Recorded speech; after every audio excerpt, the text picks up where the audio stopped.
Hey guys, here I'm going to hand the phone off to Vincent. Hop on this side, Vincent.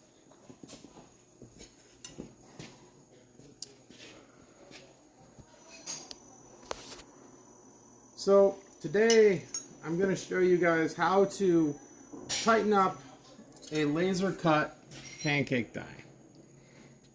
I didn't invent the pancake die, but I invented laser cutting them. And the thinnest you can go with the way the dies are is about 22 gauge, fully hard. I know there's people who want to go thinner than that, or there might be a loose spot and you end up with a bad burr. And the traditional way of solving this problem, because even on all of the male-female dies and all that kind of stuff, the way that it's always been done is you literally take a punch and you work your way around the die and you tighten it up. So you would get one of these punches. The ones Liza makes work really good for this. But anybody watching yet? 10 people. Oh, really? So I know everybody in the world has had problems with getting things stuck in a laser cut pancake die. When I made these, I knew that it wasn't 100% good. It's sort of like 80% good. C plus, B minus, kind of a good.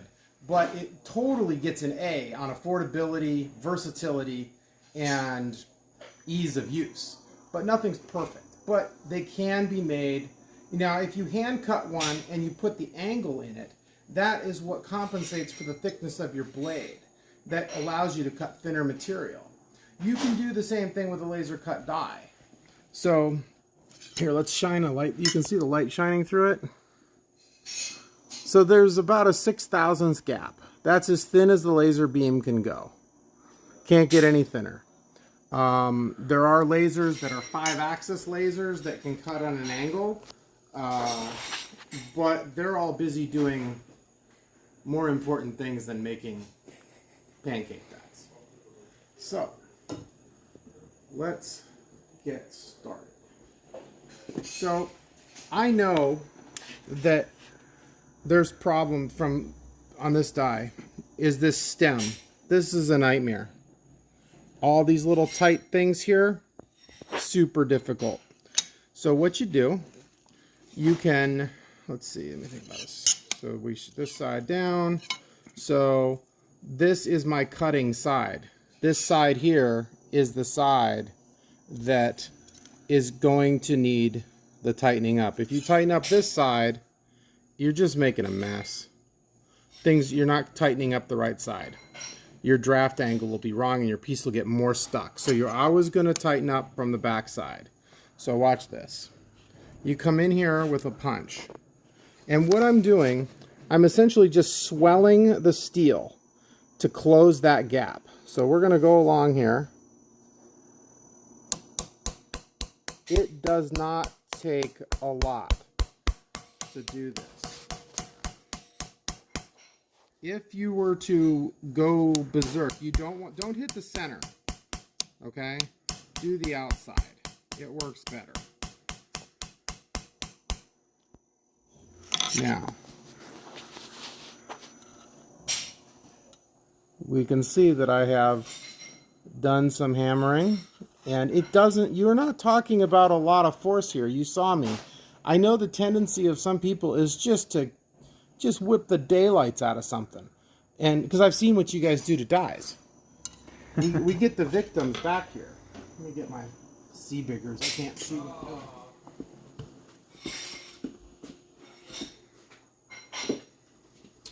So, the way I'm going to test this to see if I actually am successful, I have dead soft, fine silver. So this has the consistency of Velveeta cheese, and it is 26 gauge. If you don't have one of these gauges, you should get one. It's just a, yeah. You got it. Yeah. All right, so what I'm going to do, I'm going to just tap this closed, and I'll move my hand so you can kind of see what I'm doing. Yep. So what I'm doing is we're just tapping this area closed.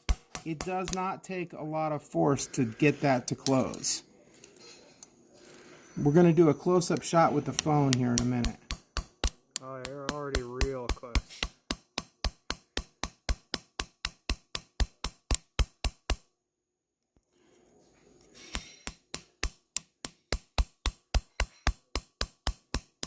And you can do this with all your dies.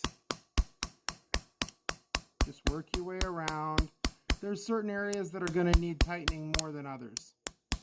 But you can also not do this and just work within the parameters of the die. So let's say it works good. Most of these dies work really good at 18 to 20 gauge, fully hard metal. But for some reason, I see people with this infatuation about that brass that comes from Rio.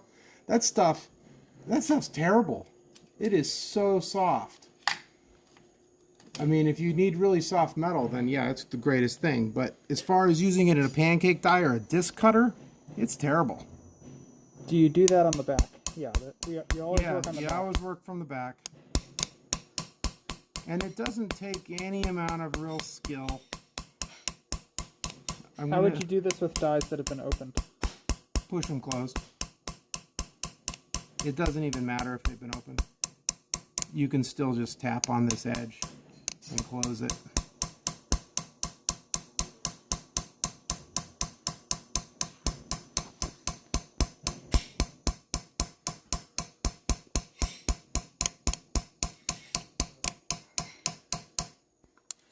And you can see, take a look. See that little chase mark? I wish I had some of my two-piece male-female dies, the old stuff that we just cleaned up. You can see where they chased along this. I did a video about this maybe, that's probably 7 or 8 years ago. But I wasn't, you know, I wasn't sure if people understood it. But now I'm going to make you understand it. So, let me go back. I'm just working my way around this piece.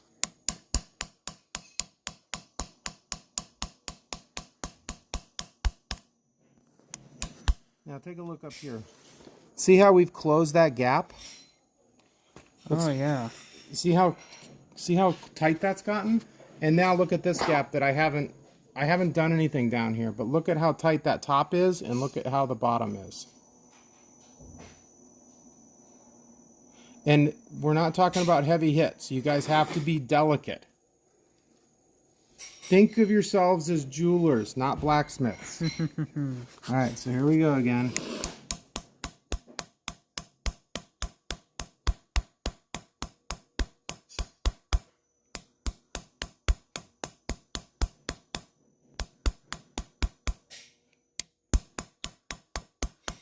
See if you can. I mean, I'm just. Oh yeah, you're getting good footage. Mm-hmm. Does closing the edge reduce burrs? Yep, it eliminates burrs.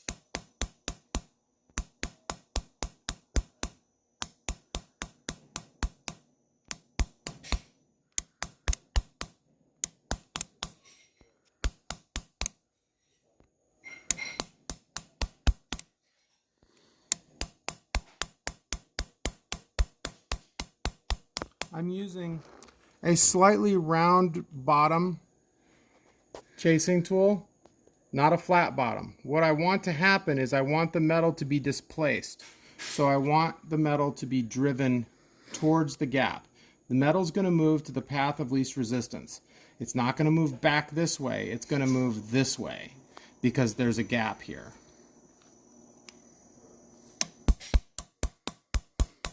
You can watch the metal closing as you do this.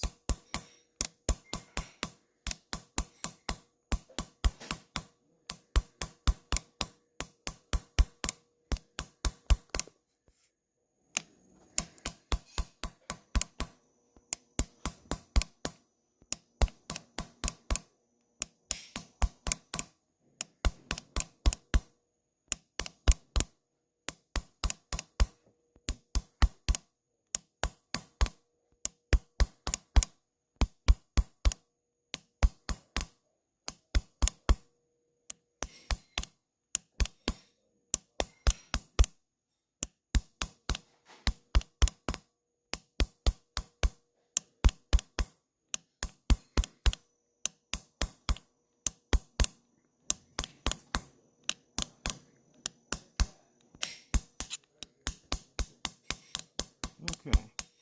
So you see, I've got maybe... Would a small dapping punch work? Yes, that's what we're using. That's exactly what we're using, is a small chasing tool.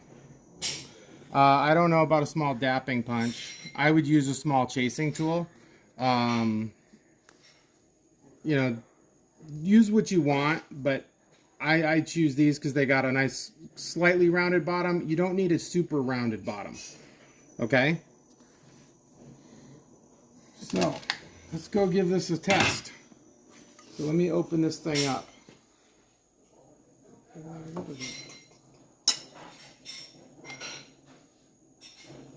There we go. And now we will take a piece of our 26 gauge fine silver and let's see if, you know, I don't know. It should work, but I could be wrong.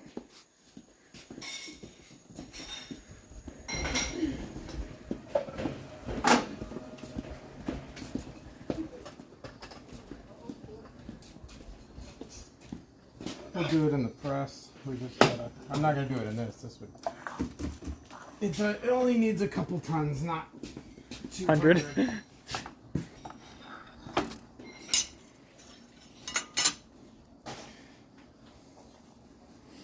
So it's best to use spacers. Spacers are great. Let me get a couple more. Trying to set a good example.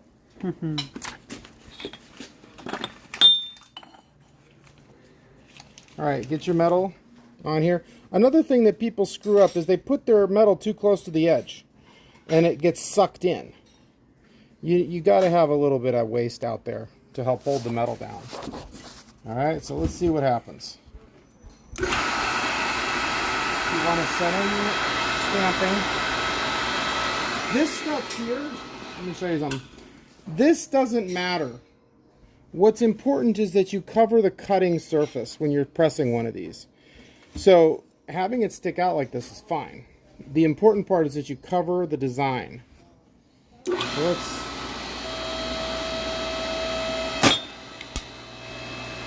So did you hear how hard that stamped? Wow. That's because the gap is very tight. So let's go in the other room and we'll take this out.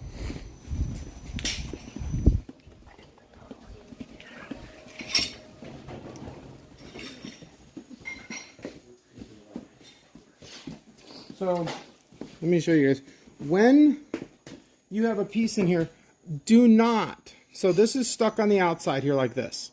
Just gently wiggle it and take it out. Do not lose your mind. I see people just lose their collective minds and just start ripping on them. That will ruin your part. So then, here's our piece. This was going to be the most difficult section ever. We're talking about 26 gauge, dead soft, fine silver. In a regular die, this would have been a complete no-go. But we've actually successfully cut it. So, let me pop it out. All right. Let's look at it. Get in here real close. So, see that little burr right there? Yeah, I see it. Let me get my pointer out. So here's a little... Use this one. Cool. All right, right here on that inner area, we have a burr. We have a burr here. And we have a little one there. The stem, I mean, remember, this is 26 gauge dead soft. And then we have a slight burr here.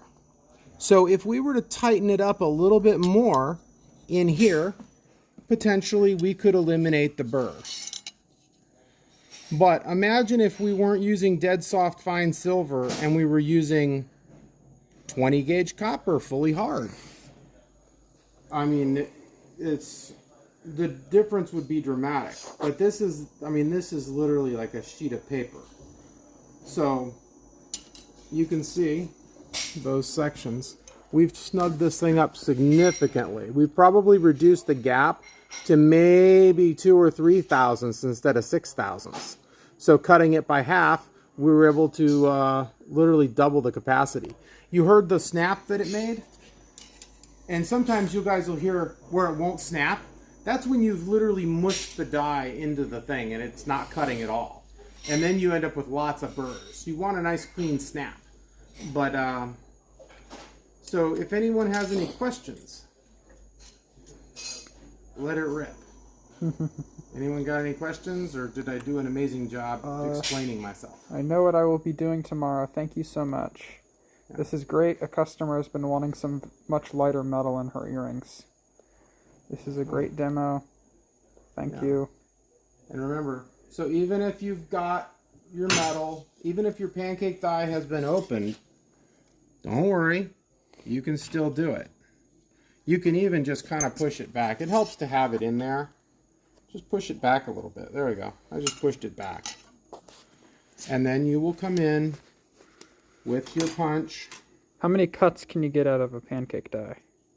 I know people who can't get a single cut. And then I know people who've gotten, like, I've honestly done over 1,000. But there's people who sell on Etsy that literally are using nothing but our dies. And they're getting, I mean, I've heard of 2,000 cuts. And here's another trick. When you've massacred this thing and you've worn out this side, you can push it back down, and then you put it over a belt sander and sand it back down, and it will make it sharp again. And you're good to keep going. Or, if you're a real savage, you can push it out the other direction. So, ignore our text here, and you push it out the other way. And then you've got a whole new cutting surface. So you can squeeze a ton of life out of these. I mean, you can go for a very long time. But then I know people who will mangle it in their first try because they didn't watch the video until now. But so what you're going to do? Will the sharpening up process, the process you're showing, shorten the life of the die? Not at all. Matter of fact, it'll prolong it. It'll prolong it. So even when your die is worn, you can go back in there and chase it down again. And this will make it tighter. So even if you have worn out dies, feel free to go in there and chase them down. I mean, the dies, to try to make a die that's 100% perfect, well, they don't cost $25. They cost $1,000 or more. And you have a limited gauge of metal. You know, you're not gonna go from 26 gauge to 14 gauge. You're gonna do from 22 to 26, and that will be your limit. And then you need a certain amount of gap in order to make a die not fail. Because the pressure loads, there's a whole science to die making, and there's charts. So if you get your edge will literally cave. So when you exceed the thickness of your die, so like let's say I try to put a piece of 12 gauge metal in here, and this is a piece of 12 gauge steel essentially. So if I put a piece of 12 gauge silver in this and I try to punch it, it will fail because my cross section is thicker than the thinnest part. There's some basic rules, and same with these little areas here. You will literally fail. The die will collapse because it can't cut that. But if the die is looser, you know, these are sort of the redheaded stepchildren of the die world. If you modify the die in this way, should you only use thin metal on it? No, but I wouldn't go crazy. I wouldn't be using 16 gauge. That's for sure. If you tighten it up really tight like this, don't go using 16. If you're, keep it between 18 and 20 gauge and lower. Don't go putting 16 gauge in here. There's certain designs that are going to work well with thick metal and certain designs that aren't. This is a design that is not going to work well in 16 gauge. This is a 20 gauge design. Something like this is perfect for 20 gauge metal, or 22, or as you've seen when I tightened it up, 26. Yeah. Makes sense. Thank you very much. Sure. Yeah. And it won't shorten the life of your die, and it'll increase the, it'll save you a lot of time. filing burrs down. And you don't even have to do the whole die. You can just do the tight areas where there's a problem. Like if you're getting burrs in one little area, go back in there and chase it down. Close the gap. What number is the die? These aren't out yet because when we made this, it's a really cool die, isn't it? Yeah. But here's the problem. We made it so thin right here that it was going to be very troublesome for people because we try to make these things as easy as possible to use and to work for as many people as possible with the least amount of struggle. And that little stem right there is what's going to cause people a nightmare, especially if you don't chase this thing down and tighten up the gap. It will be a total failure.